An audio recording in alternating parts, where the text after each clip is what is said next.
une bibliothèque de chocolat. Et oui, la bibliothèque en chocolat qu'on a imaginée quand on a créé la chocolaterie. C'est l'idée en fait du bouquin qu'on prend, où on lit par exemple la préface. Bah, là, on lit les caractéristiques du chocolat et on fait son choix. Donc soit on se fait assister, Ouais. soit on fait son choix parce qu'on a envie de tel ou tel parfum de chocolat, tel ou tel pourcentage. Ça veut dire que le chocolat, on le consomme un peu en fonction de nos humeurs aussi. Ah mais carrément. On collectionne le chocolat ? Je pense qu'il y a des gens oui, qui collectionnent le chocolat. On est en train de s'apercevoir aussi peut-être qu'il y aura des millésimes plus tard. Parce que finalement le chocolat, il n'y a pas de problème de le conserver si on le conserve bien. Mais je suis certain, on l'a déjà fait avec des copains, de garder des chocolats. Et le chocolat vieillit et évolue gustativement comme un bon vin, quoi.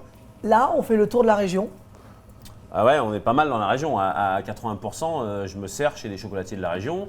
Donc, comme vous dites, je me sers, ça veut dire que vous faites vos tablettes. Oui, on fait nos tablettes, mais on prend Vos la mélanges. matière première. Nos mélanges, on les fait et on prend notre matière première dans des maisons essentiellement de la région. Donc Valrhona pour ne pas les citer, François Pralu, Stéphane Bonnat, Philippe Bernachon, non, parce qu'il ne veut pas me vendre de chocolat. Ah. Mais ça arrivera un jour. Oui, peut-être. mais vous avez fait des créations avec lui. On a fait des créations avec lui. La concurrence n'est pas mauvaise finalement.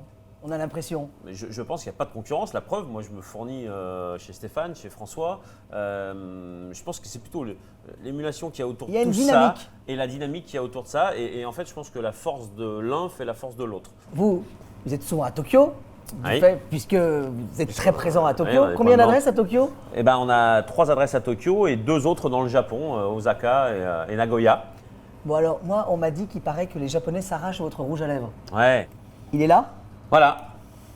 Le fameux rouge à lèvres en chocolat qui amuse beaucoup les Japonais. Et en fait, pour la Saint-Valentin au Japon, c'est un carton, on peut dire, parce qu'on en écoule vraiment un nombre incalculable. C'est des milliers, hein. Ouais, c'est 60-70 000 Non, que 70 000 sur rouge à une lèvres. période. En plus, on les fabrique tout à la main. C'est quand même un gros boulot parce qu'il y a quand même, voilà, c'est très minutieux tout ça.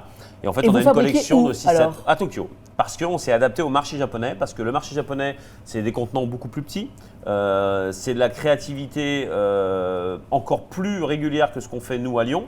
C'est-à-dire que un produit, une fois qu'il a fait 6 mois au Japon, boum, faut se réinventer, essayer de recréer un autre produit.